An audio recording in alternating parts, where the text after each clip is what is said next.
100.000 kali ritual pemanggilan telah kulakukan tanpa henti. Namun, setiap kali cahaya itu pudar, yang muncul hanyalah pasukan tengkorak roco yang tak berguna. Kegagalan beruntun ini membuat sang kepala sekolah yang sebelumnya menaruh harapan setinggi langit padaku, kini berbalik arah. Kekecewaan mendalam terpancar jelas di wajahnya. Di sisi lain, sang primadona sekolah, yang biasanya selalu berada di bawah bayang-bayangku, justru mendapatkan berkah takdir. Dia membangkitkan kelas spesial yang melegenda. Dragon Soulmate. Lantas, bagaimana denganku? Langit sepertinya sedang melawak. Aku justru membangkitkan kelas paling pasaran di dunia ini, seorang summoner biasa. Hinaan dan cemoohan pun datang bertubi-tubi dari para kacung penjilat yang memuja gadis itu. Tapi, apakah aku peduli? Tentu saja tidak. Malah, sebaliknya, aku menikmati hidup dengan santai, rebahan di rumah tanpa beban. Kenapa? Karena diam-diam aku telah menggenggam talent tingkat dewa yang curang, namanya tangan Tuhan. Kemampuannya gila, aku mendapatkan 1 poin evolusi setiap 1 detik. Bayangkan, orang lain harus bertaruh nyawa di dalam dungeon hanya demi puluhan poin receh. Sementara aku, cukup bernapas saja, 1 poin mengalir masuk setiap detiknya. Mari kita berhitung sejenak, dalam hitungan 2,5 detik. Bukan. Bahkan saat aku tidak melakukan apapun seharian, cuma guling-guling malas di kasur, aku mengantongi 86.400 poin evolusi. Dengan jumlah poin segila itu, bahkan, summon, sampah yang paling lemah sekalipun, bisa kuubah menjadi bencana tingkat mitikal yang sanggup menghancurkan dunia ada di genggamanku. Saat itu, sudah 4 hari aku menikmati kemalasan di rumah, dan tabunganku. Poin evolusiku sudah menembus angka fantastis. 340.000 poin. Sekarang, saatnya aku gunakan poin-poin ini untuk menciptakan Raja Monster. Kekuatan, summon, ku akan mengguncang dunia. Aku langsung melangkah ke arena latihan untuk memulai ritual pemanggilan. Saat cahaya misterius membela udara di depanku, sesosok monster yang hanya terdiri dari tulang belulang bangkit di hadapanku. Summon Skeleton.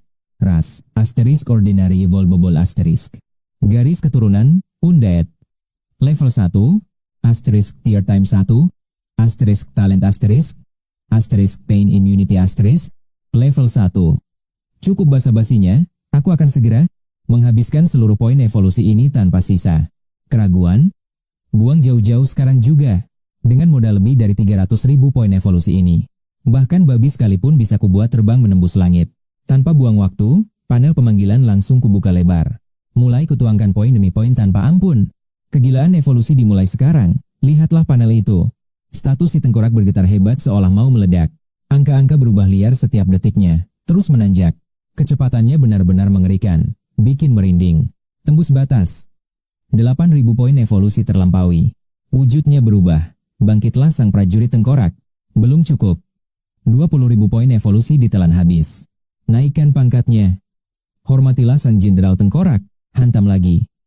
300.000 poin dikorbankan demi kekuatan mutlak. Lahirlah sang penguasa kematian, Raja Tengkorak. Evolusi ras mencapai puncaknya. Garis keturunan Raja Mayat hidup. Memperoleh talent baru, aura raja yang mendominasi. Skill tengkorak kematian rank S kini terbuka. Ditambah kontrol mayat dan api kematian rank A. Detik itu juga, rahangku serasa jatuh ke tanah. Aku cuma bisa melongo tak percaya melihat hasilnya. Aku baru saja mengubah monster sampah level kroco menjadi entitas agung berlevel epik dalam sekejap mata. Mataku tertuju pada tahap selanjutnya. Syarat evolusi menuju tingkat legendary terpampang di sana. Seketika napasku tertahan, jantungku seolah berhenti. Minimal butuh 5 juta poin evolusi? Gila, tapi bayangkan. Makhluk panggilan level legendary. Dengan harga semahal itu, potensinya pasti di luar nalar. Kekuatannya pasti setara dengan dewa kehancuran. Sudahlah, mari kita lihat wujud aslinya sekarang. Panggil ulang. Sihir pemanggilan pun aktif. Cahaya dan bayangan berdansa liar menciptakan distorsi. Hingga muncul sosok raksasa yang menjulang tinggi. Berbalut armor tempur hitam dari tulang belulang prajurit buas. Aura kelam menyelimuti seluruh tubuhnya yang kokoh. Armor hitam pekat itu sekeras baja, dan lihatlah wajahnya. Api biru berkobar ganas di dalam rongga matanya. Tatapan kosong yang siap membakar jiwa siapapun. Tangan kokohnya menggenggam pedang raksasa yang haus darah. Inilah dia, Raja Tengkorak. Ras epik yang terus berevolusi tanpa henti. Pewaris tahta mayat hidup, level 1 tahap 1. Hei, baik-baik, ini baru level 1 loh. Tapi atribut kekuatannya sudah tidak masuk akal begini. Kini aku sadar, kekuatanku mungkin sudah setara dewa. Tapi sayang, tubuh asliku masih selembek tahu. Kutukan fisik sebagai seorang summoner mulai menghantuiku. Nyawaku terancam. Aku harus mencari armor tingkat tinggi, atau sekalian saja merekrut pasukan bodyguard yang siap mati demi melindungi tuannya. Setelah puas memandangi kegagahan Raja Tengkorak, aku menyimpannya ke dimensi lain, kakiku pun melangkah pulang. Namun baru saja mendarat di rumah, sebuah paket misterius dari sang primadona kampus sudah menunggu. Saat kubuka, mataku terbelalak. Isinya satu set equipment, langkah khusus necromancer. Ada gulungan skill, dan berbotol-botol ramuan energi kelas atas. Nilainya tembus 20.000 koin biru. Otakku korslet sebentar. Ada angin apa Cia? Mengirim upeti semewah ini tanpa sebab? Ah, masa bodoh. Rezeki nomplok pantang ditolak. Pas sekali, besok adalah jadwal grinding keluar kota. Barang-barang sultan ini adalah tiket emas untuk menyelamatkan nyawaku yang berharga. Tatapanku terkunci pada deretan gulungan skill necromancer. Itu satu nama menarik perhatianku, Ghost. Ini adalah teknik kuno yang sering kubaca di kitab sebelumnya. Roh ini bisa merasuki tubuh summoner, menciptakan perisai mutlak bagi penggunanya. Masalahnya, ini cuma hantu, grade, pasaran. Daya tahan fisiknya bahkan lebih tipis daripada armor murahan. Tapi, bagi pemain sekelasku, mengubah sampah menjadi emas atau menaikkan bakat hantu itu semudah membalikkan telapak tangan. Kuperiksa jendela statusku. 50.000 poin. Evolusi siap dibakar. Seringai licik terukir, aku langsung mengaktifkan gulungan pemanggilan roh tersebut. Kontrak jiwa berhasil terjalin. Tanpa basa-basi, ISCM, kupanggil budak baruku itu, yang muncul diiringi ledakan cahaya menyilaukan. Di tengah keheningan, sebuah siluet misterius melayang di udara. Perlahan wujudnya memadat, sesosok bayangan kecil muncul, tepat di hadapanku. Benar-benar nyata di depan mataku. Summon hantu, spesies evolusi tingkat biasa saja. Level jiwa 1, bakat level 1, bahkan perlindungannya juga level 1. Aku hanya bisa menatap nanar status ampas ini. Ya, mari kita uji coba kemampuan kerasukan. Begitu perintah sistem terucap, hantu kecil itu langsung melesat masuk, menembus ke dalam tubuhku. Seketika, aku merasakan sensasi aneh seolah diselimuti oleh massa energi yang padat. Dengan penasaran, aku pelan-pelan menepuk lapisan pelindung itu, namun tiba-tiba, suara notifikasi sistem berdenting nyaring di telingaku. Peringatan. Summon Anda, hantu, level biasa, telah kehilangan skill perlindungan. Hancur begitu saja? Mendengar itu, aku merasa antara ingin tertawa geli atau menangis putus asa. Ayolah. Biarpun ini cuma hantu level kroco kelas bawah, masa skill pertahanannya bisa langsung hancur berkeping-keping cuma gara-gara satu tepukan? Tak mau buang waktu, aku buang keraguan dan langsung memompa poin evolusi secara brutal. Masuk ke hantu itu, dengarkan bunyi merdu ini. Ding, ding, ding, menghabiskan 3.000 dan 50.000 poin tubuh, dia akhirnya berevolusi menjadi tubuh roh. Dan aku juga mendapatkan skill perlindungan jiwa serta bonus tambahan jamur spiritual. Sementara skill lainnya masih tetap sama, namun saat melirik, sisa poin evolusiku yang sudah ludes tak bersisa.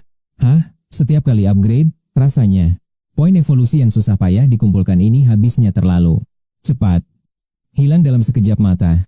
Tapi sudahlah, aku segera memanggil kembali hantu hasil evolusi itu. Lihatlah, penampilannya yang dulu cuma gumpalan asap menyedihkan, kini berubah menjadi roh berwarna cerah dengan wujud nyata. Dia kini melayang gagah di udara. Aku langsung tak sabar mencoba kemampuan penjelmaan barunya. Detik saat roh putih itu menembus masuk ragaku, cahaya putih seketika meledak dan menyelimuti seluruh tubuh ini. Sepertinya sudah waktunya menjadikan Raja Tengkorak sebagai kelinci percobaan untuk menguji daya tahan perisai cahaya ini begitu. Portalnya lenyap. Sosok raksasa yang mengerikan, Binangkuan Tersa Ananciko, seketika hadir memenuhi kamarku. Detik saat dia muncul, aku langsung menyadari buff gila lainnya dari tubuh roh ini. Aura membunuh yang biasanya bikin sesak, sama sekali tidak terasa. Tekanan dari kehadiran Raja Tengkorak lenyap total. Aku segera memberi perintah mutlak pada Raja Tengkorak untuk menghantamku. Tentu saja, aku batasi kekuatannya cuma 20% saja. Tanpa ragu, Raja Tengkorak langsung mengayunkan tinju mautnya tepat ke perutku. Sempat deg-degan juga membayangkan 10 poin kekuatan murni miliknya. Tapi hasilnya, dia bahkan gagal membuat perisai cahayaku retak. Dalam sekali hantam, aku buru-buru mengecek status tubuh rohku.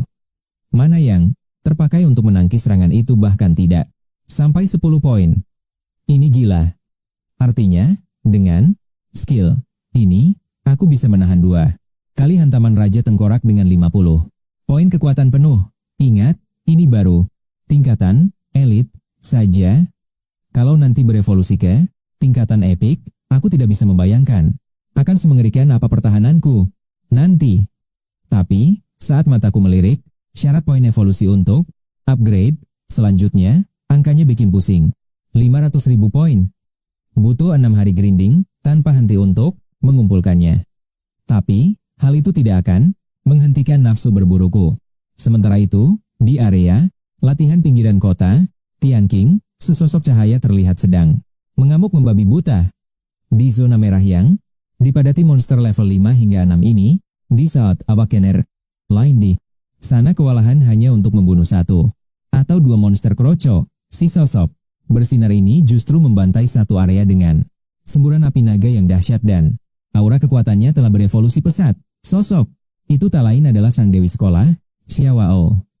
Kini dia telah menembus level 6, berdiri angkuh di atas teman-temannya yang masih merangkak di level 2 atau 3. Bisa dibilang, kecepatan berburunya sungguh di luar nalar manusia. Setelah pesta pembantaian, Xiaowao berhenti sejenak. Dia mulai memulihkan energinya dengan ramuan mana. Di tengah istirahatnya tiba-tiba, bayanganku melintas. Awalnya dia berniat mengajakku masuk ke dalam party, sekadar pelengkap kuota saja. Lagi pula, di matanya, monster milik summoner biasa hanyalah sampah tak berguna. Namun, Xiaowao khawatir tindakannya akan membuatku kegeeran dan salah paham. Takut dikira naksir atau ada motif tersembunyi. Akhirnya, dia memilih jalan lain. Diam-diam, gadis itu mengirimkan 1 set armor untukku. Mentari pagi menyapa, ku masukkan semua perlengkapan tempur ke tas penyimpanan. Dimensi khusus Awakened. Aku siap melangkah menuju zona neraka di luar tembok kota. Area pertama di pinggiran hanyalah taman bermain bagi monster level kroco. Kekuatan mereka hanya berkisar 1 hingga 5. Kelinci dan slime lemah bertebaran. Di sini, lautan manusia sedang berebut mangsa. Tempat menyedihkan ini jelas bukan panggungku. Bayangkan saja, jika aku memanggil sang Raja Tengkorak di sini, satu kota bisa gempar dan panik massal keesokan harinya. Apalagi, level monster di sini terlalu menyedihkan. Poin pengalaman yang didapat takkan cukup memberi makan ambisiku untuk naik level. Tanpa ragu aku melewati kerumunan pemula itu dan pergi menembus wilayah yang lebih dalam. Kenekatanku ini sukses memancing tatapan heran dari para pemburu lainnya. Di sela-sela pertarungan, mata mereka, "Hei, lihat orang itu." Dengan perlengkapan rongsokan begitu, dia benar-benar nekat mau masuk. Di dalam sana akan sarangnya monster level 10 ke atas. Apa bedanya tindakan itu dengan aksi bunuh diri konyol? Namun, mengabaikan cemoohan mereka, aku melangkah masuk ke hutan Beast yang angker. Tiba-tiba, sesosok serigala raksasa dengan aura membunuh muncul. Tatapannya terkunci padaku, perlahan mendekat. Berani sekali dia menjadikanku mangsa. Sepertinya, nyalinya lumayan besar juga, ya? Mungkin karena aku sendirian di sini. Serigala itu mempercepat langkahnya, mengubah jalan menjadi lari cepat. Dan tepat di jarak serang, dia melompat tanpa ragu, taringnya siap merobek leherku. Tapi sayang, momen itu adalah kesalahan terbesarnya. Tepat sebelum dia menyentuhku, sebuah pedang kuno raksasa bermanifestasi dari udara kosong. Dalam satu kedipan mata, bila itu membelah monster tersebut menjadi 2 bagian rapi. Bangkainya ambruk ke tanah. Bersamaan dengan itu, suara robotik sistem bergema jelas di telingaku. Pemberitahuan, summon Anda, Raja Tengkorak, telah membantai serigala besar level 10. Diterima 127 poin experience, plus 27 poin bonus untuk kill monster. Level tinggi. Jumlah experience telah terpenuhi. Level Raja Tengkorak meningkat. Kekuatan jiwa juga ikut naik. Mendengar rentetan notifikasi itu, kepalaku rasanya mau pecah. Ya, meskipun secara teori job master, summoner itu tidak tertandingi dalam kekuatan tempur pasukan, kenyataannya pahit. Untuk mengembangkannya butuh sumber daya dan waktu berkali-kali lipat lebih gila dibanding job lain. Bayangkan saja, kelas lain hanya perlu fokus menaikkan level tubuh mereka sendiri. Tapi seorang master summoner, kami harus mengurus leveling setiap makhluk panggilan kami juga. Dan summonnya bukan cuma 1 atau 2 ekor. Namun, kasusku sedikit berbeda. Hei, Raja Tengkorak, pergilah berburu sesukamu. Lakukan auto farming di area sekitar sini. Habisi semuanya, tapi jangan berkeliaran terlalu jauh. Menjauhlah dari sini, paham perintahku. Mendengar titah mutlak itu, Mahamita, sosok kolosal sang Raja Tengkorak menunduk patuh. Tanda ia mengerti. Jemari tulangnya mencengkram erat. Gagang pedang kuno raksasa miliknya. Ia mulai melangkah. Memulai patroli kematiannya. Jujur saja, hatiku sama sekali tidak gentar melepaskan Raja Tengkorak sendirian. Bagaimana tidak? Dengan statistik dasar yang melampaui nalar, serta deretan skill pemusnah massal yang ia miliki, dia adalah predator puncak, penguasa sejati di hutan binatang buas ini. Aura dominasinya saja sudah cukup membuat lawan gemetar. Dan jika ada monster licik yang mencoba menyelinap, melewati penjagaan Raja Tengkorak untuk menyerangku, wujud roh Yuni bukanlah sekadar hiasan. Dia adalah pertahanan lapis kedua yang tak kalah mengerikan. Jadi, aku memutuskan untuk bersantai sejenak, menikmati waktu luang, sambil mendengarkan simfoni terindah. Suara notifikasi sistem yang berdering tanpa henti di telingaku. Laporan sistem, Summon, Anda, Raja Tengkorak telah membantai beruang raksasa level 10. Anda memperoleh 144 poin pengalaman. Bonus 3 poin ekstra atas keberhasilan membunuh musuh level tinggi. Drop item, ditemukan, kulit beruang hutan. Kualitas, bintang 1, laporan sistem. Raja Tengkorak telah menghabisi naga jahat level 11. 188 poin pengalaman diterima. Bonus 41 poin ditambahkan karena menaklukkan lawan tingkat tinggi. Drop item, Anda mendapatkan item langka. Taring buas bintang, laporan terus masuk. Raja Tengkorak kembali membunuh. Gila, bar pengalamanku hampir penuh. Padahal aku cuma tiduran di sini. Astaga, sensasi memanen loot tanpa usaha ini. Sungguh kenikmatan yang tiada tara. Ah, betapa membosankan dan monotonnya hidup sebagai orang kuat. Namun, tepat saat aku terbuai kenyamanan, rentetan suara notifikasi yang merdu itu mendadak senyap. Hening total. Apa yang terjadi? Kenapa laporannya berhenti? Firasatku tidak enak. Kakiku langsung melangkah cepat menuju lokasi terakhir sinyal Raja Tengkorak. Sambil berlari, aku membuka panel status, Summon, ku. Dan saat itulah mataku terbelalak. Sang Raja Tengkorak sedang kehilangan health point secara drastis. Pertaruhan nyawa yang gila. Jelas sekali dia sedang bertemu lawan yang selevel. Instingku benar. Saat tiba di lokasi, pemandangan mengerikan langsung menyambutku. Sosok Titan raksasa sedang beradu kekuatan brutal melawan Raja Tengkorak. Seekor bos beruang dengan ukuran tidak masuk akal. Hawa keberadaan dan otot bajanya benar-benar meneror mental. Masalah terbesarnya ada pada efektivitas serangan si Raja Tengkorak. Meski damai yang mendarat ke tubuh beruang itu cukup fatal, monster buas itu seolah tidak merasakan sakit dan langsung mengamuk. Dengan kulit setebal, benteng besi dan vitalitas tanpa batas, dia menahan semua hantaman itu sambil tertawa. Makhluk ini adalah bencana berjalan. Otakku berputar, keras mencari strategi untuk menumbangkan monster ini. Meski Raja Tengkorak adalah summon berkelas epik, aku curiga beruang gila ini minimal berada di tingkatan elit dengan level yang jauh lebih tinggi. Secara logika, Raja Tengkorak yang sudah mencapai level 5 tidak mungkin punya status yang kalah telak dari musuhnya. Namun setelah dia mati, aku baru sadar kebodohannya. Bos beruang itu sudah membakar semua skill aktifnya, sedangkan pasukanku ini cuma mengayunkan pedang polos tanpa teknik ke arah monster itu. Sumpah, ini pemandangan paling tolol yang pernah kulihat. Hei, aku tidak menyuruhmu farming kroco. Ini pertarungan hidup mati, bukan grinding santai.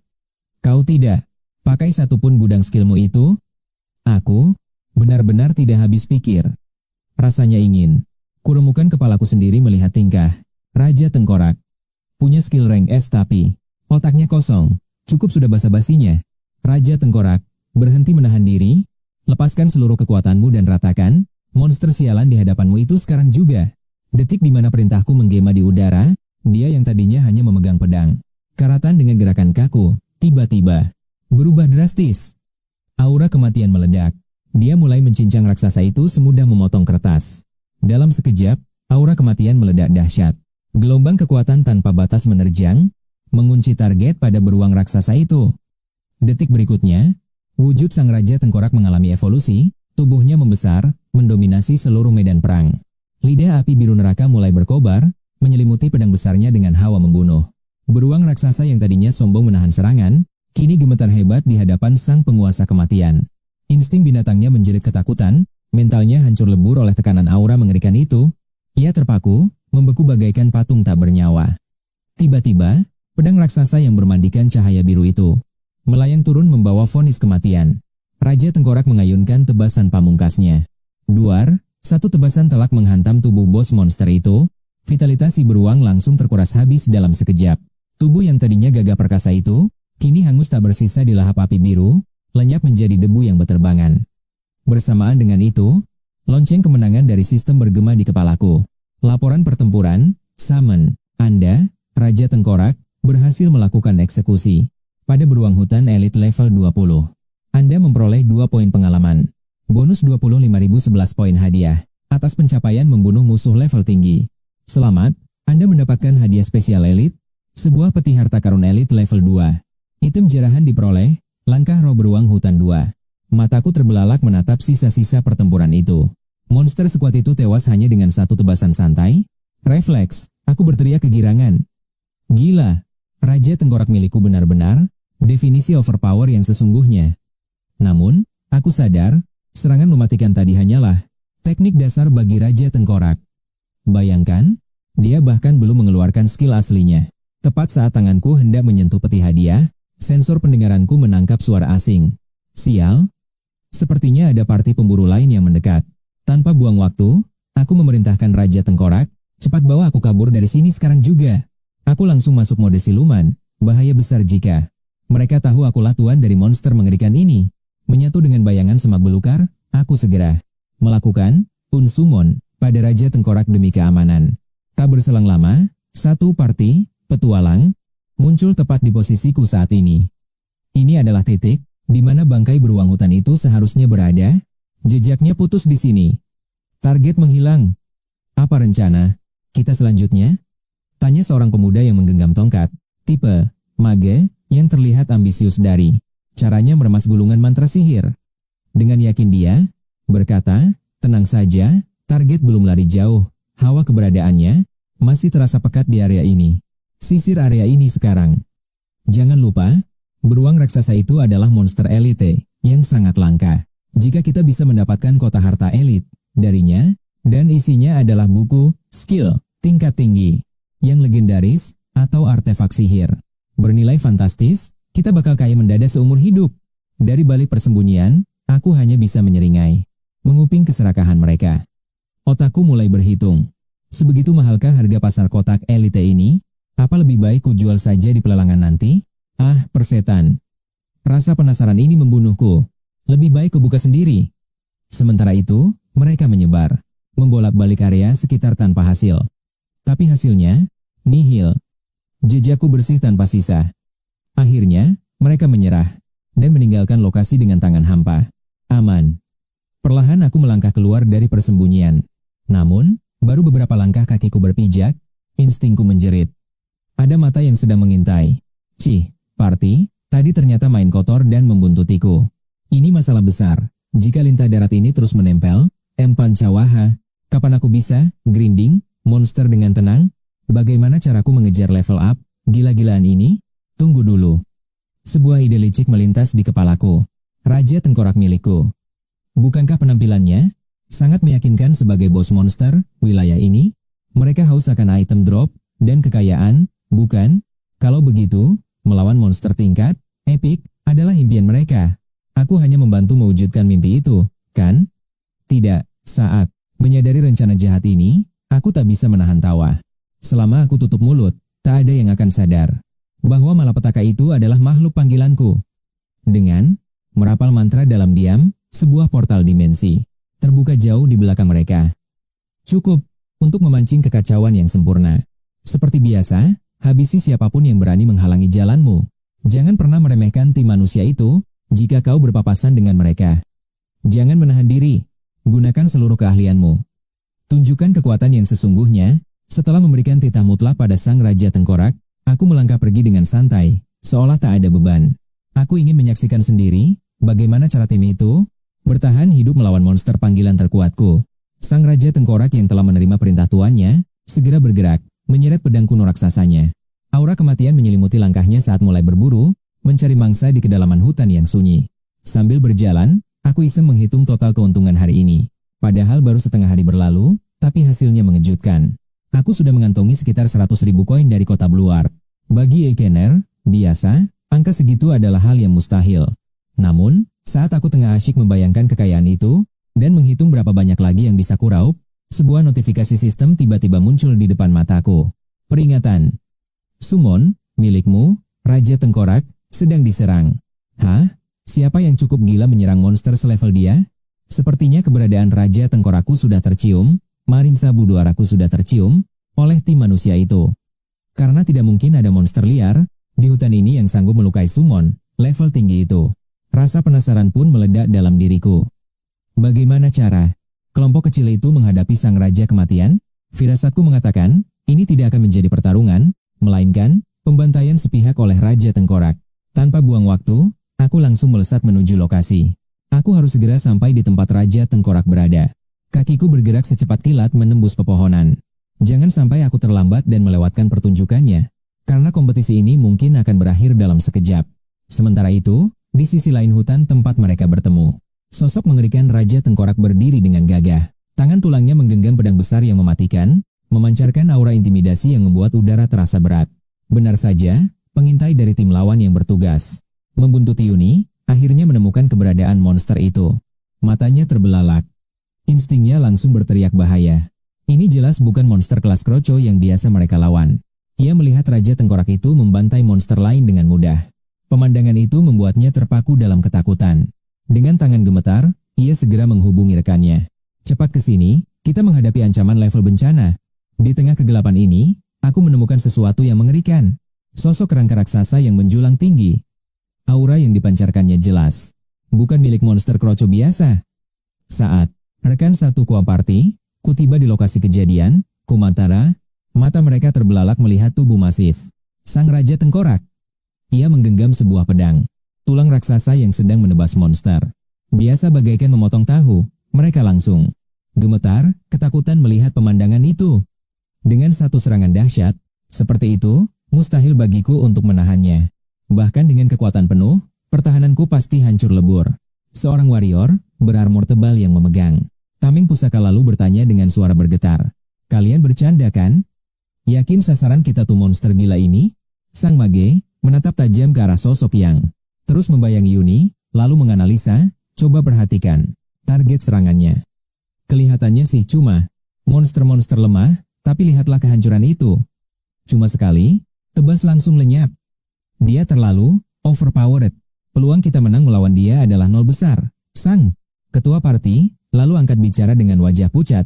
Ingat beruang, hutan level elit yang pernah kita lawan, jika seandainya monster itu terkena tebasan pedang milik si tengkorak ini, bukan tidak mungkin tubuhnya akan terbelah dua dalam sekejap. Kalian setuju dengan analisaku, kan? Para anggota parti merinding mendengar hipotesis mengerikan itu. Ingatan mereka melayang pada masa lalu. Benar juga, coba bandingkan dengan babi hutan berkulit, baja yang biasanya selalu kita hindari. Bukannya karena dia punya HP tebal dan defense setingkat benteng. Terus, skill-nya juga benar-benar menyebalkan setengah mati. Dulu, kita harus membuang banyak waktu berenam hanya untuk menumbangkannya. Akhirnya sih memang mati, tapi butuh perjuangan darah dan keringat. Namun Raja Tengkorak ini, ia membelahnya menjadi dua, hanya dengan satu serangan santai. Kecepatannya benar-benar di luar nalar manusia. Tidak ada waktu untuk ke bawah, syara sinarmum kuratua adan. Bengong atau mencari celah. Sekelas bencana alam begitu, kita harus sabar menunggu. Dan, farming, naik level dulu. Baru nanti kita bisa kembali menantang maut saat persiapan kita sudah matang. Kesempatan emas ini tidak boleh lolos, atau kita jual saja informasi ini ke guild besar. Ini pasti akan menghasilkan pundi-pundi kekayaan yang melimpah. Apalagi monster dengan penampilan seunik dan selangka itu, sudah pasti dia akan bernilai fantastis di pasar gelap. Baiklah kalau begitu, kita mundur dulu menyusun rencana. Namun tepat saat tim itu selesai berdiskusi jahat dan hendak berbalik pergi, hawa membunuh tiba-tiba muncul dari kegelapan di belakang punggung mereka. Awas! Sebuah pedang tulang raksasa mengayun ganas menghantam Telake. Posisi si warrior berdiri. Beruntung, si warrior yang sempat diteleportasi menggunakan sihir transfer masih menatap dengan wajah pucat pasi ke arah makhluk mengerikan yang kini menjulang di belakang semua orang. Gawat! Kita sudah memancing agro dari monster ini. Si Raja Tengkorak menyapu pandangannya dengan aura dominasi. Lalu insting pembunuhnya langsung mengunci target. Seorang penyihir pria yang posisinya paling fatal, langsung diterjang serbuan pedang tulang, yang siap membelah tubuh si penyihir itu. Bola, api. Sihir api terkonsentrasi seukuran. Kepalan tangan bermanifestasi di depan penyihir, lalu melesat bagai peluru ke arah si Raja Tengkorak. Tapi ledakan api itu mengenai zirah tulang Raja Tengkorak tanpa memberikan damage berarti sedikit pun. Tidak ada efek apapun pada pergerakannya. Mantra pembeku. Sihir debuff selanjutnya ditembakkan putus asa ke Raja Tengkorak. Kaki tulang yang tadinya berlari kencang tiba-tiba terselimuti es beku. Pergerakannya akhirnya terkunci paksa. Jangan melamun saja di situ. Cepat beri bantuan backup. Di momen kritis itu, anggota parti lain akhirnya tersadar dari guncangan mental dan segera masuk ke mode tempur. Mereka mulai menyebar membentuk formasi untuk melawan monster tingkat elit. Seorang tanker berarmor tebal yang membawa perisai maju. Di garis depan dan di belakang punggung Raja Tengkorak, ada sosok asasin yang menggenggam belati tengah menatap, tajam penuh perhitungan. Mencari celah vital yang terlihat seperti titik lemah, bersiap melancarkan serangan kritikal, bersiap melancarkan serangan mematikan. Sementara itu, sang gadis di tim itu yang menggenggam erat tongkat sihirnya, mulai merapalkan mantra, buff, berkilauan ke arah sang warrior yang berdiri gagah di garis depan. Peningkatan, strength, lonjakan stamina, dan tak lupa, mantra, shield, pelindung mutlak. Begitu ketiga mantra suci itu selesai dirapal, gadis itu langsung menenggak potion, bergan selesai, pemulih, mana, demi mengembalikan energinya, dan mulai meminumnya sampai habis. Tak mau kalah, sang mage yang tadi sempat jadi target bulan-bulanan juga ikut panik. Menenggak botol, mana potion, miliknya. Di kejauhan, sang pemanah membidik dengan tatapan tajam ke arah Raja Tengkorak. Namun, sejujurnya itu semua sia-sia saja. Yuni yang kini juga hadir di sana, hanya bisa geleng-geleng kepala saat melihat tim yang sudah berpose siap tempur itu, mulut pedasnya tak bisa ditahan lagi. Segala jerih payah persiapan ribet ini tujuannya cuma satu, biar pasti mereka nanti dibantai. Matinya kelihatan agak kerenan dikit lah, tapi realita itu kejam. Alasan kenapa Yuni nyeletuk begitu, karena si warrior yang jelas-jelas bertugas sebagai tanker utama, langsung mental tak berdaya hanya dengan satu tebasan santai dari Raja Tengkorak. Tubuhnya melayang deras menghantam pohon di sebelahnya, sampai menancap dan tidak bisa dicabut tuh. Masalah, dia masih bernapas atau sudah lewat. Yuni juga masa bodoh. Tapi, Yuni berkesimpulan, kalau mereka ini, ya, kalau sampai terkena tebasan murni dari pedang Raja Tengkorak, tiket VIP menuju akhirat sudah pasti di tangan, atau tubuh mereka bakal hancur lebur jadi bubur ayam. Tapi ya, bagaimanapun mereka tetaplah manusia. Sebagai sesama manusia yang baik hati, Yuni tak tega main bunuh cuma gara-gara masalah sepele. Jadi, dia memerintahkan sang Raja Tengkorak untuk melakukan summon pasukan undead buat main-main sebentar sama mereka. Sebenarnya, Yuni penasaran setengah mati sama deretan skill tingkat tinggi yang dimiliki Raja Tengkorak. Ya, mau penasaran atau tidak, dia wajib mempelajarinya sekarang. Kalau tidak, pas nanti momen genting buat pamer, skill, itu, bisa-bisa Yuni malah malu-maluin diri sendiri. Sebagai seorang master summoner yang agung, harga dirinya dipertaruhkan. Namun bukannya menemukan beruang hutan yang ia incar. Yuni justru berpapasan dengan sang penguasa kematian. Sosok mengerikan itu adalah Raja Tengkorak. Tanpa ragu, Yuni langsung melepaskan skill kekuatan kerajaan rank S. Dikombinasikan dengan teknik tulang raja rank S, serta jilatan ganas dari api kematian rank A. Namun, Yuni benar-benar dibuat melongo tak percaya setelah mengerahkan seluruh kekuatan penuh dari bakat rank S dan rank A miliknya itu. Serangannya ternyata gagal membunuh musuh dalam satu pukulan telak. Yuni jadi merasa kalau dunia ini benar-benar tidak adil padanya. Tiba-tiba, aura gelap meledak. Pemanggilan pasukan. Tengkorak ini jelas merupakan skill alami dari sang Raja Tengkorak. Bahkan skill rank B ini mampu memanggil satu batalion. Kocok-kocoknya. Sementara itu, saat sang Raja Tengkorak mengayunkan pedang tulang, raksasanya membela udara, bumi mulai bergetar hebat. Debu dan dedaunan kering melayang ke udara, seolah melawan gravitasi. Dengan dramatis, cakar-cakar tulang mulai menembus permukaan, mencengkeram tanah. Dengan kuat, seakan merangkak naik mencari kehidupan. Diiringi suara gemeretak tulang yang bikin merinding, lengan-lengan mayat hidup itu mulai menopang tubuh, menarik diri mereka keluar dari dunia bawah yang sunyi. Satu demi satu, ribuan tengkorak telah bangkit dan berdiri tegak, siap menerima perintah di hadapan Raja Tengkorak. Tapi tunggu dulu. Ada plot twist yang membagongkan bagi Yuni. Ternyata, memanfaatkan momen sinematik saat Raja Tengkorak sibuk berpose memanggil pasukannya, target manusia Yuni malah menggunakan kesempatan emas itu untuk kabur terbirit-birit. Mereka menyeret rekan prajurit yang tertancap di pohon dan lari demi nyawa. Mereka pun berhasil lolos dari maut. Melihat pemandangan konyol itu, Yuni merasa dirinya benar-benar bodoh. Rasanya seolah dia sengaja memberi karpet merah agar mereka bisa kabur. Yuni menggaruk kepalanya yang tidak gatal dengan wajah polos. Ya sudahlah, biarkan tikus-tikus itu pergi, toh Yuni tidak benar-benar berniat mencabut nyawa mereka. Jadi tidak ada gunanya buang tenaga untuk mengejar sampah.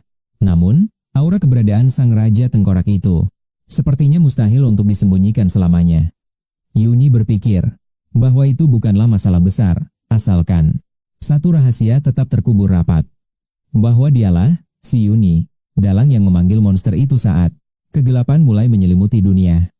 Dengan santai, Yuni menarik kembali Raja Tengkorak ke dimensi asalnya, lalu melangkah pulang. Namun, sebuah kejutan menanti di balik pintu rumah. Baru saja Yuni melangkah masuk, sebuah pelukan hangat langsung menyergapnya erat-erat. Akhirnya kau kembali, Yuni. Jantung ibu rasanya mau copot karena mencemaskanmu. Yuni hanya bisa mengerjap bingung. Ibu, ada apa? Ini? Bukankah aku sudah bilang kalau aku mau grinding menaikkan level? Apa yang perlu ditakutkan? Ya ampun, nak, bagaimana ibu bisa tenang? Apa kau tidak mendengar kabar tentang entitas ganas di hutan monster?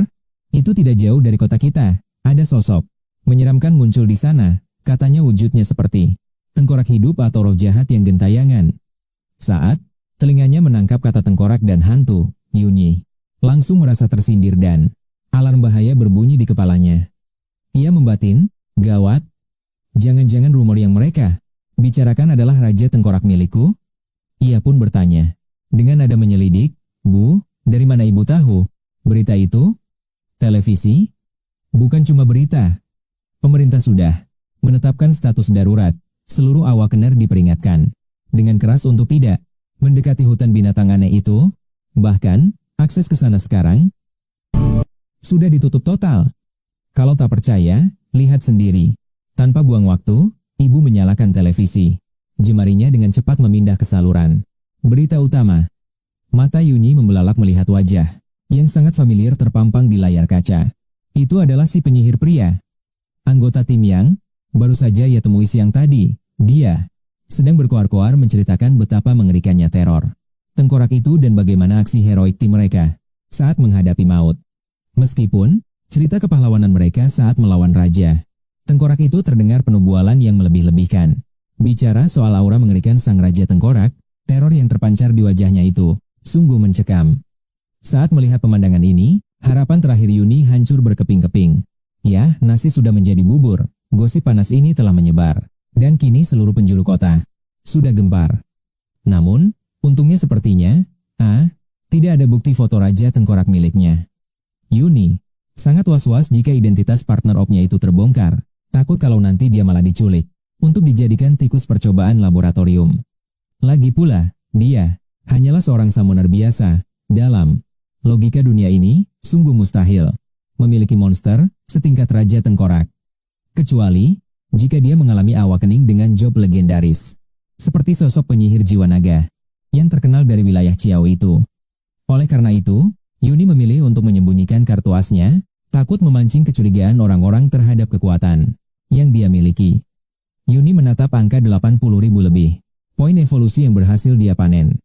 Dia merasa kepuasan yang luar biasa.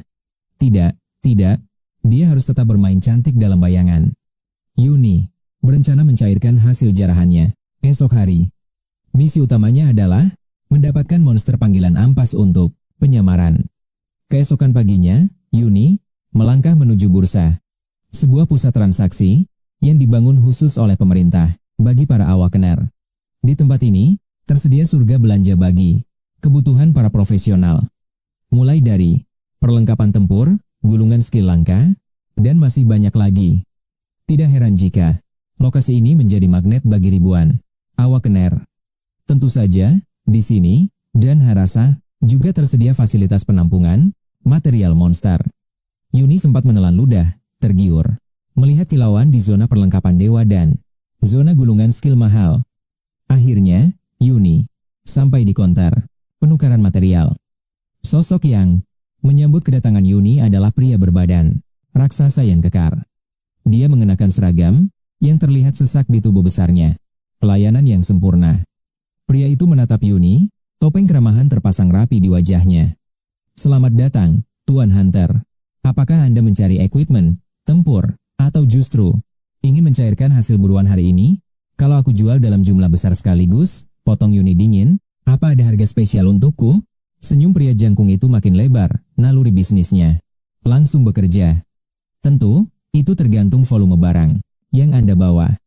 Jika mencapai target kuota tertentu, status Anda akan naik menjadi VIP member. Begitu status itu aktif, mau saat Anda menjual, load, monster, atau memborong material, langka, profitnya pasti jauh lebih menggiurkan. Yuni mengangguk paham skema yang standar. Namun, meski bibir pria itu tersenyum manis, sorot matanya berkata lain. Instingnya meremehkan. Dia tak yakin bocah yang terlihat seperti newbie yang baru, awakening, kemarin sore ini, merasa mau bantah, punya barang berharga, paling cuma sampah, batinnya. Dia sudah muak, belakangan ini tokonya dibanjiri pemula tak tahu diri yang cuma membawa gigi kroco level 2 atau sisa kulit, monster level 3 yang sudah robek, lalu datang meminta harga tinggi. Ujung-ujungnya, saat cuma diberi recehan koin tembaga, mereka malah memasang wajah tersinggung. Melihat kepercayaan diri Yuni, dia yakin bocah ini pun setali 3 uang. Tapi, tepat saat prasangka itu menguasai kepalanya. Boom, matanya nyaris melompat keluar. Lantai yang tadinya bersih mengkilap, dalam sekejap mata lenyap tertimbun gunung harta karun.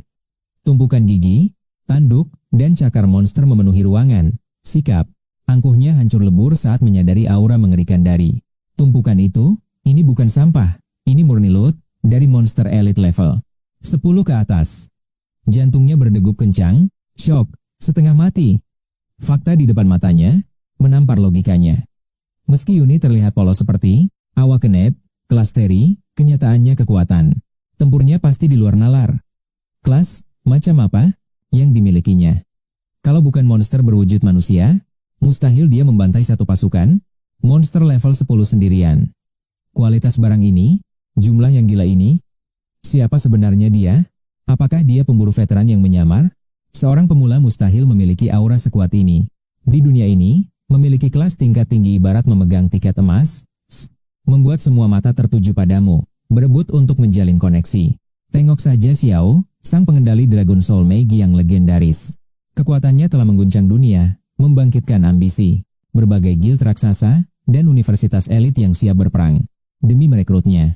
Tawaran gila-gilaan dan harga fantastis hanyalah permulaan demi mendapatkan aset berharga seperti dirinya.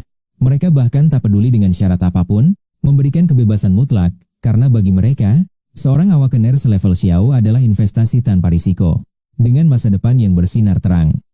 Saat kekuatannya mencapai puncaknya, keuntungan yang kembali akan melimpah ruah bagai air bah. Karena itulah, tak ada satupun faksi yang mau kehilangan kesempatan emas ini. Dan detik ini, potensi mengerikan yang terpancar dari Yuni jelas berada di level yang setara. Menyadari hal itu, sikap pria bertubuh kekar itu berubah 180 derajat. Wajah garangnya lenyap, digantikan senyum penuh hormat. Tuan yang terhormat, mohon bersabar sebentar. Saya tidak berani lancang, biar saya panggilkan bos besar langsung. Yuni hanya bisa memiringkan kepala, bingung melihat perubahan sikap yang begitu drastis. Tak butuh waktu lama, seorang pria parubaya dengan perut buncit bergegas keluar, mengekor di belakang staf tadi. Langkahnya cepat, seolah takut kehilangan tamu agung. Ia segera menyalami Yuni dengan hangat.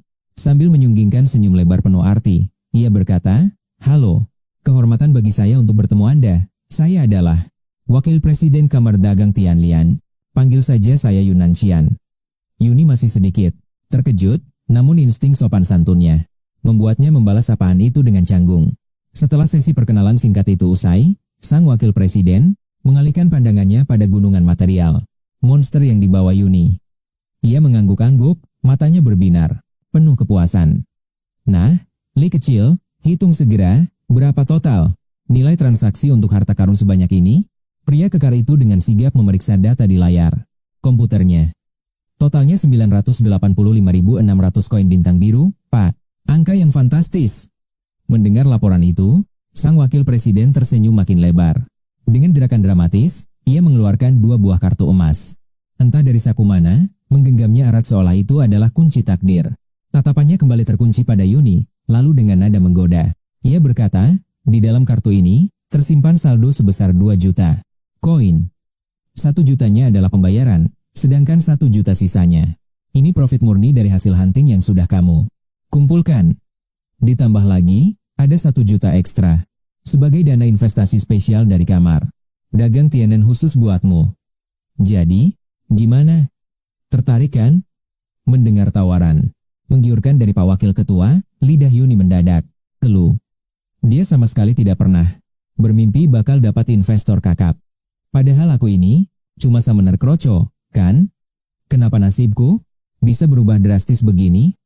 Melihat Yuni yang masih loading karena syok, Pak Wakil Ketua kembali menyodorkan 1 kartu emas berkilauan sambil berkata, "Dan ini, kartu emas supreme dari Guild Yunan. Dengan ini, harga jual item jarahanmu naik 20%, plus semua produk toko kami diskon 20%. Belum cukup, di dalamnya sudah ada saldo 1 juta sebagai uang jajanmu. Dik, pakai saja uangnya sesuka hatimu. Gimana? Mantap kan?" Yuni yang tadinya cuma bingung, sekarang kepalanya malah mau meledak saking pusingnya. Pak Wakil Ketua, Yuni berusaha menolak secara halus, tapi Pak Wakil Ketua dengan brutal menjejalkan kedua kartu sakti itu ke tangannya. Tanpa babi bu, beliau langsung kabur secepat kilat, tak memberi celah sedikit pun buat nolak. Ternyata beneran ada ya, orang yang maksa kita jadi kaya mendadak. Aneh bin ajaib. Yuni menatap kedua kartu itu dengan tatapan kosong. Dia ingin mengembalikannya, tapi pelakunya sudah lenyap di telan bumi. Mau dibuang sayang? Apalagi nominalnya bikin ngiler. Akhirnya, dengan insting gamer sejati, dia mengamankan kartu itu ke dalam saku. Karena, mubazir kalau investasi ini ditolak. Ya sudahlah, rezeki anak soleh. Berbekal modal gratisan itu, Yuni langsung mengaktifkan mode belanja brutal di pusat perbelanjaan. Prioritas utama, tentu saja, upgrade kapasitas inventory. Alasan kenapa? Yuni grinding seharian sampai encok memang demi persiapan buka lapak dagangan. Ingat, cuan adalah tujuan utamanya. Masalah utamanya adalah inventari sempit yang hanya 1 meter kubik. Benar-benar penghinaan. Dengan ruang sekecil itu, mustahil dia bisa menimbun semua harta jarahan yang berharga ini. Seandainya tasnya lebih besar, Yuni pasti sudah menggila saat farming tadi. Seharusnya dia sekalian saja grinding tanpa henti selama 7 hari 7 malam, tapi penyesalan tiada guna. Sekarang, saatnya belanja 1 set perlengkapan tempur baru.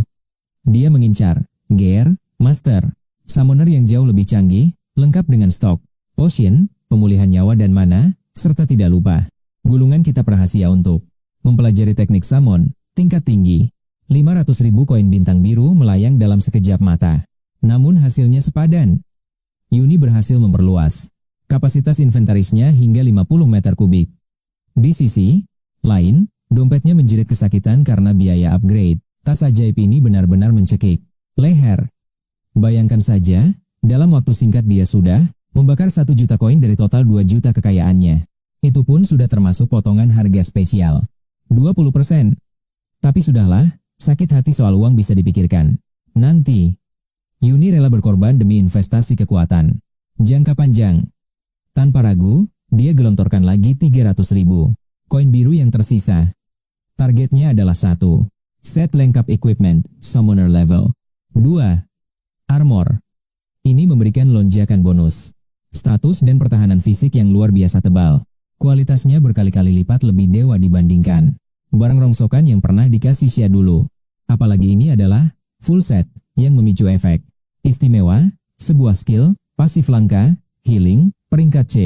Efeknya gila. Begitu nyawa Yuni kritis di bawah 50%, sistem akan otomatis memulihkan 10% darahnya secara instan. Tidak berhenti di situ, selama 60 detik berikutnya, regenerasi 1% darah per detik akan terus mengalir. Pantas saja. Harga equipment ini selangit, ternyata karena ada kemampuan penyembuhan pasif yang curang. Tapi bagi Yuni, harga mahal ini sangatlah masuk akal. Di dunia yang kejam ini, yang paling dia butuhkan adalah jaminan untuk tetap hidup. Coba bayangkan kalau summoner lain tahu. Yuni punya summon, kelas elite tapi masih paranoid soal pertahanan diri. Seperti ini, mereka pasti bakal muntah darah saking irinya dan ingin menghabisinya saat itu juga. Mana ada item lain yang bisa menyaingi? Demi memastikan potensi bakat hantu tingkat tinggi itu aman, Yuni tidak ingin mengambil risiko konyol. Kewaspadaan adalah kunci bertahan hidup. 200.000 koin kembali melayang dari kantongnya. Dia memborong berbagai ramuan pemulih mana dan darah. Mulai dari kualitas rendah, menengah, hingga yang paling premium. Namun, harga ramuan tingkat tinggi benar-benar mencekik leher. Yuni hanya sanggup membeli 2 botol sebagai kartu as. Kini, sisa kekayaannya tinggal 1 juta saja.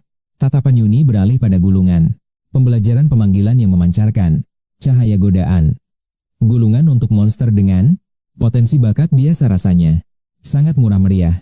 Yang termahal bahkan tak sampai 20.000 koin bintang biru, tapi begitu melirik gulungan dengan potensi bakat istimewa, harganya langsung melonjak gila-gilaan.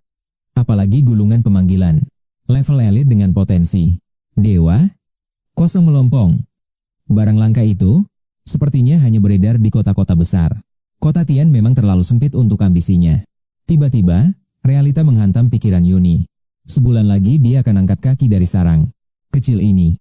Ada rasa sesak yang aneh menyelimuti dadanya. Bagaimanapun, kenangan pahit manis selama 3 tahun terakhir telah terukir dalam di jiwanya. Tak peduli setinggi apa, aku terbang nanti, aku pasti akan kembali ke tempat ini. Sumpah Yuni dalam diam. Akhirnya, dia memutuskan membeli 2 monster level kroco, seekor serigala biasa dan seekor elang. Tapi ingat, Yuni sama sekali tak berniat membuang sumber daya untuk menaikkan potensi mereka. 2 makhluk ini hanyalah tameng penyamaran semata di mata publik. Fokus utamanya tetaplah menimbun poin evolusi. Karena saat waktunya tiba, panggung utama adalah milik evolusi, jiwa dan sang Raja Tengkorak. Jika dia nekat menghabiskan poin evolusi setiap hari, entah butuh berapa abad untuk menjadi kuat. Kita tahan dulu rasa penasaran soal Raja Tengkorak, tingkat legendaris milik Yuni.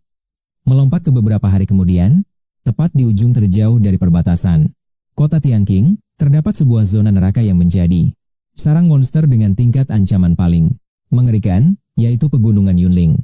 Jangan main-main. Area ini adalah habitat monster level 15 ke atas. Bahkan, satu tim pemburu level 20 yang lengkap pun bisa hancur lebur di sini. Tekanan mentalnya luar biasa berat. Di sini, monster elit bukan cuma muncul sesekali, tapi mereka datang seperti gelombang tsunami yang siap mengeroyok tanpa ampun. Bombosi, Bumboni Mukanta, lengah sedikit saja, tamatlah riwayatmu, nyawa bisa hilang dalam sekejap mata. Tapi tunggu dulu. Di tengah zona maut itu, seorang pemuda malah asyik rebahan santuy di kursi pantai. Dia menikmati mandi cahaya matahari di atas bukit, seolah-olah sedang liburan di pulau tropis. Di sebelahnya ada meja penuh logistik, camilan melimpah dan minuman segar. Dengan santai, dia menyeruput minumannya, menikmati setiap tegukan, sambil mengunyah keripik dengan nikmat. Dia kembali menyandarkan punggungnya, sementara di sekelilingnya, suara ledakan pertarungan terdengar. Saling bersahutan, boom, duar. Saat getaran terasa, pemuda itu malah mengerutkan kening kesal dan berteriak, "Woi Raja Tengkorak, bisa pelan dikit gak, lo? Gak lihat majikan lo lagi?" Heling, sambil berjemur. Yap, pemuda nekat. Yang cosplay, jadi turis itu adalah tuan muda Yuni. Alasan dia nekat, farming, di tempat berbahaya ini sebenarnya simpel. Hutan binatang aneh sudah disegel rapat oleh pihak keamanan kota. Gak bisa masuk bro. Si Yuni yang standar kekuatannya sudah overpowered, malas kalau harus hunting di zona pemula. Seleranya makin tinggi. Apalagi dia tahu betul betapa mengerikannya potensi si Raja Tengkorak. Jadi, pegunungan Yunling adalah satu-satunya opsi. Untuk leveling, secara brutal, monster di sini memang ganas, tapi mereka adalah lumbung experience berjalan. Belum lagi, loot item yang harganya selangit, benar-benar surga dunia. Dan Raja Tengkorak musuh hancur lebur dalam satu serangan mematikan. Namun, skill tambahan tetap harus dikerahkan. Bagi seorang Yuni, rintangan sepele ini bukanlah masalah besar. Hanya menguras mana setetes air saja. Ini sama sekali bukan situasi darurat. Memang, awalnya jantung Yuni sempat berdegup cemas. Tapi, begitu menyaksikan sang Raja Tengkorak membantai monster itu dalam sekejap mata, Yuni tak lagi merasa khawatir sedikit pun. Kemudian, setelah gila-gilaan, grinding, selama beberapa hari, akhirnya dia sukses mendongkrak level sang Raja Tengkorak hingga menembus level 10. Level Yuni, beserta kekuatan jiwanya pun turut serta meroket ke level 10. Sayangnya, Yuni baru menyadari fakta pahit. Setelah menyentuh angka keramat level 10, statusnya tak bisa naik lagi meski poin pengalaman terus mengalir. Yuni baru paham aturan main ini saat membaca panduan belakangan. Ternyata, dia wajib mengikuti ujian transisi tahap pertama agar mendapatkan lisensi untuk melanjutkan leveling. Jika gagal, bukan hanya potensi Yuni yang terkunci rapat, tapi level pasukan panggilannya juga akan jalan di tempat selamanya. Namun, hal yang paling bikin Yuni frustrasi adalah gerbang ujian. Transisi pertama itu biasanya baru dibuka setelah para awakener muda menyelesaikan ujian akhir sekolah mereka. Pasalnya, di waktu itulah rata-rata para awakener tingkat akhir baru memenuhi syarat untuk membukanya secara alami. Jadi, supaya Yuni bisa mengakses ujian transisi vital ini, dia terpaksa harus menunggu sekitar 20 hari lagi. Sebelum hari itu tiba, Yuni tak akan bisa menaikkan satu level pun. Untungnya, pengalaman yang didapat akan terus ditumpuk di sistem. Begitu, dia berhasil melibas ujian transisi pertama nanti, level Yuni bisa langsung melompat ke angka 20 atau bahkan 30. Tapi, walau ujian transisi ini terasa seperti tembok yang menahan laju gila-gilaan Yuni, alasan utamanya jauh lebih penting. Karena setelah lulus ujian ini, setiap awakener profesional, setelah ujian skill berakhir, tibalah saatnya momen penentuan. Transisi kedua di level 50 adalah gerbang neraka, di mana para awakener akan membangkitkan satu bakat baru yang legendaris. Inilah tembok raksasa, alasan utama kenapa banyak level awakener jadi mentok dan putus asa. Tapi bagi Yuni, dia masa bodoh dengan bakat baru itu. Aku beneran sudah muak. Batinnya menjerit. Progres levelnya macet total seperti jalan buntu. Tak ada harapan, Yuni terjebak dan tak bisa menaikkan levelnya lagi. Kita benar-benar tidak punya pilihan lain. Farming hanyalah siksaan yang membosankan. Namun, keajaiban terjadi setelah menembus level 10. Atribut Raja Tengkorak miliknya meledak dan meningkat pesat. Sistem berbunyi, Summon, Raja Tengkorak siap berevolusi. Ras, Undead tingkat. Kebangsawanan tinggi, First. Order level 10.000. HP, 30.000. Mana melimpah. 100 endurance. 100 spirit, 40 agility, 60 constitution, total stats 120. Skill, tanpa talent, tapi perhatikan daftar mengerikan ini. Kekuatan undead, rank B tubuh tengkorak, rank B. Serangan kuat simbol trademark, rank C. Penguatan tulang, rank C. Simbol trademark, rank C. Evaluasi total Yuni, level epic. Sementara itu, hey, apa kabar? Bulan ini apa kau sudah mencapai level 10? Di dalam kelas, Yuni sedang bersantai menikmati ketenangan. Tiba-tiba, serangan pelukan erat menghantamnya dari belakang. Saat menoleh, Yuni tersadar kalau itu sahabat lamanya, si gendut. Namun, aura si gendut kini telah banyak berubah dibanding sosoknya yang dulu, hanya dalam sebulan yang lalu. Dia benar-benar bertransformasi total. Bukan cuma perut buncitnya yang lenyap tak berbekas, tapi posturnya juga makin tinggi menjulang. Yuni berteriak, histeris melihat perubahan gila ini. Apa yang terjadi? Bagaimana caranya kau bisa mengubah tubuhmu drastis hanya dalam 1 bulan leveling? Duh, jangan tanya, itu neraka, jawabnya trauma. Tidak juga. Setiap hari aku mengayunkan Great Sword raksasa demi membantai para monster. Dan berkat latihan neraka itu, Milasa, otot-otot di tubuhku langsung terbentuk sempurna. Saksikan lengan ini, ukurannya bertambah besar beberapa sentimeter. Si gendut dengan bangga menyingkap bajunya. Ia memamerkan otot bisep yang luar biasa kekar. Lumayan juga perkembangan anak ini, puji Yuni dalam hati. Lalu kau sendiri, apa kabar? Si gendut menatap lekat ke arah Yuni yang sepertinya tidak mengalami perubahan fisik sedikit pun. Ia jadi gatal ingin bertanya karena rasa penasaran yang meledak. Lantas ia mengalihkan topik. Hei, ingat waktu kemarin itu? Aku kan sudah mengajakmu untuk pergi berburu monster bersamaku. Kenapa kau diam saja? Apa? Kau sudah tidak menganggap kita sebagai sahabat lagi? Apa kau tak menganggapku saudara? Yuni tertawa menanggapi candaan itu. Bukan begitu kawan? Aku hanya takut akan merepotkanmu. Lagi pula, kelas Necromancer milikku ini bukanlah job yang terlalu hebat. Aku tidak membutuhkan bantuan khusus kalian. Levelku saat ini pasti sudah menyentuh angka 10. Benar juga. Levelku memang sudah 10. Kalau begitu, bagaimana jika kita mengambil ujian promosi pertama secara bersamaan agar bisa lolos dari tes ini? Bagaimana menurutmu? Yuni mengangguk setuju. Namun tiba-tiba, sesosok tak terduga muncul tepat di hadapan mereka. Rambut panjang yang begitu halus dan berkilau, terurai indah di bahu putihnya. Dengan pinggang yang ramping, serta lekuk tubuh yang mempesona dan kaki jenjangnya, ia tampak seperti dewi kecantikan yang dingin. Namun saat Yuni menyadari identitas asli sosok itu, rahangnya seketika jatuh karena syok. Yuni, lihat itu, bukankah itu Xiao? Gila. Aku benar-benar tak percaya. Dia berevolusi menjadi secantik itu. Si gendut juga memasang wajah bengong tak percaya. Namun, berbeda dengan Yuni, air liur si gendut malah hampir menetes saat melihatnya. Yuni pun sama-sama tak habis pikir. Namun sampai detik ini, saat aura dominan Xiao menyelimuti Yuni, gadis itu akhirnya tersentak dari lamunannya. Xiao, teman sekelasku. Yuni membuka suara dengan gugup, namun nyalinya menciut seketika. Ia tak kuasa menatap sorot mata tajam itu, wajahnya tertunduk, menghindari kontak mata langsung. Yuni, temanku, apakah kiriman spesialku sudah sampai ke tanganmu? Ya, sudah kuterima. Tapi hubungan di antara kita, rasanya aku tak pantas menerimanya begitu saja. Coba periksa notifikasi koin bintang biru yang sudah ku transfer balik. Eits, mana bisa begitu aturannya? Tidak ada dalam kamusku mengambil kembali hadiah yang sudah kuberikan, karena barang itu sudah berpindah ke tanganmu. Maka itu mutlak milikmu sekarang.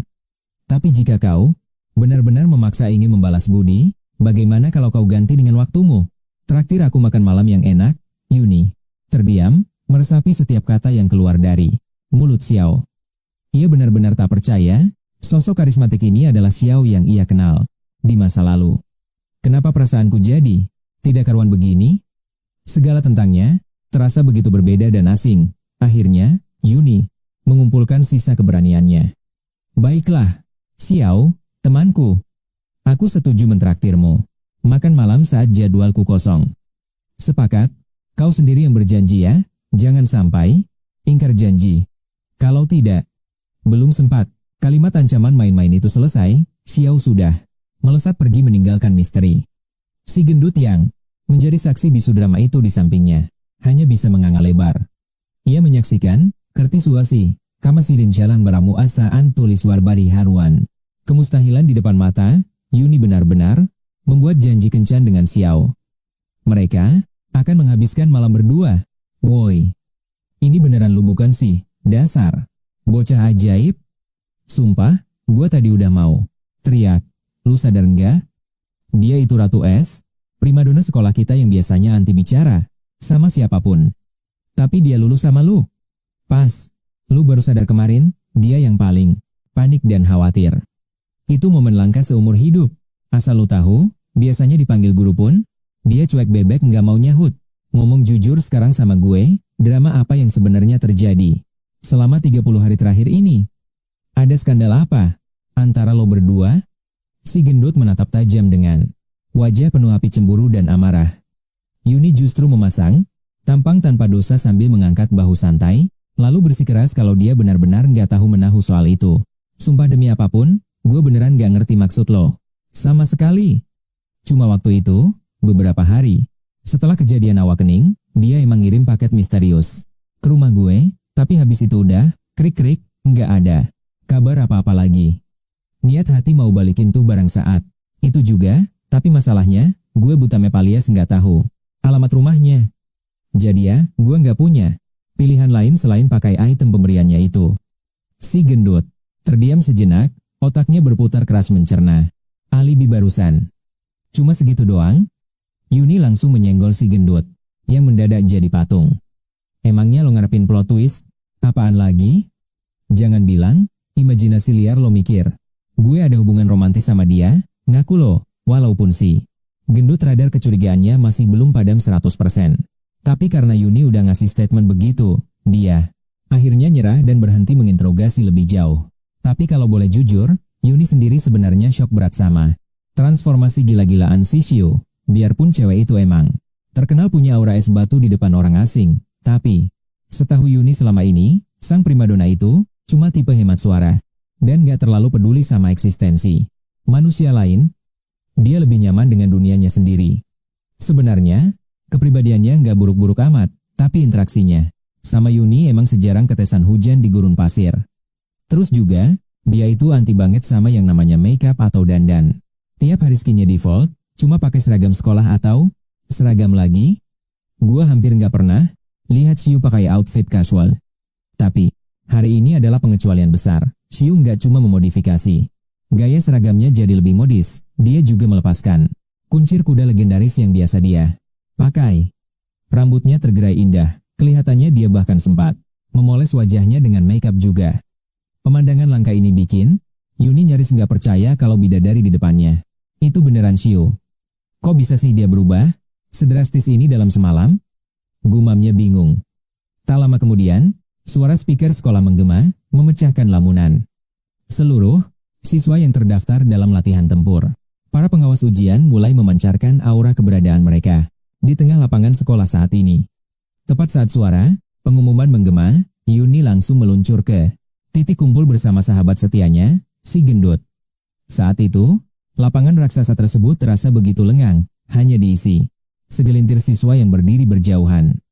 Ya, harus diakui, peminat jurusan tempur di sekolah menengah atas Kinglan memang terkenal langka dan eksklusif. Yuni mencoba memindai kerumunan, hitungannya berhenti di angka 20-an calon petarung. Sedikit sekali untuk ukuran sekolah elit. Tak lama setelah semua peserta menampakkan diri, sosok kepala sekolah SMA Kinglan, Tuan Zangan, maju memberikan pidato pembakar semangat sebelum akhirnya dia sendiri yang memimpin konvoi pasukan muda ini menuju medan ujian para awakener. Saat tubuh mereka terguncang di dalam kendaraan tempur, pikiran Yuni mulai berkelana. Dia teringat kalau job atau kelas kekuatan milik si gendut sebenarnya punya potensi emas. Seharusnya, dia sudah dikejar-kejar para investor yang haus bakat. Rasa penasaran tak terbendung, dia pun menyikut si gendut. Hei, Job Awakener yang kau dapatkan. Itu kan levelnya cukup tinggi. Lanjutnya, masa aku belum dengar desas-desus kalau kamu dapat kucuran dana dari para sultan di luar sana? Mendengar pancingan itu, mata si gendut langsung berbinar antusias. Jujur saja, memang banyak orang yang antre ingin menanamkan modal ke aku, tapi ya, Job, ku ini kan posisinya cuma sedikit di atas rata-rata. Intinya, mereka berani taruh investasi 200.000 koin Blue Star. Tapi kau tahu sendiri kan, bagi keluargaku, uang 200.000 itu cuma recehan. Jadi, ku tolak mentah-mentah. Mendengar jawaban santai itu, Yuni sadar kalau si gendut sedang melakukan aksi pamer terselubung tingkat dewa. Yuni, kenapa tanya? Wah, ini sih jelas-jelas aksi flexing, tipis-tipis. Dengan wajah heran dia bertanya, Yuni, kenapa kamu menanyakan hal seperti itu? Namun Yuni hanya melempar senyum penuh rahasia, lalu menggeleng pelan dan bilang tidak ada apa-apa. Wakil ketua waktu itu ternyata sangat royal. Jika dibandingkan dengan standar pasar ini, nilai investasinya benar-benar gila, meski tentu saja masih belum bisa disandingkan dengan level monster seperti Xiao, kan? Tidak butuh waktu lama, kendaraan mereka akhirnya tiba di gerbang lokasi ujian, Awakener. Tempat itu membentang luas, sebuah arena pertaruhan nasib yang siap menyambut para calon pahlawan masa depan. Auditorium ini luasnya nggak ngotak, kayak stadion raksasa. Tapi, yang bikin Yuni melongo sampai rahangnya mau copot, biarpun tempatnya segede gaban, rasanya tetap sesak napas kayak sarden kalengan gara-gara lautan manusia di mana-mana. Yuni coba kalkulasi cepat, pakai mata batinnya. Gila sih, ini kayaknya ada puluhan ribu kepala deh. Yuni benar-benar nggak habis pikir kalau saingannya bakal sepadat dan sebrutal ini. Setelah aksi sikut-sikutan ala pasar kaget, Yuni dan skuadnya akhirnya berhasil menembus ke area dalam. Dan di sana, pemandangan ngeri tersaji, retakan dimensi ada di mana-mana. Sensor bahaya Yuni langsung nyala, dia sadar kalau itu semua adalah gerbang dungeon. Sepertinya, ujian kenaikan tingkat, Awakener, kali ini bakal memaksa mereka terjun ke perut dungeon itu, tapi misinya masih misteri ilahi.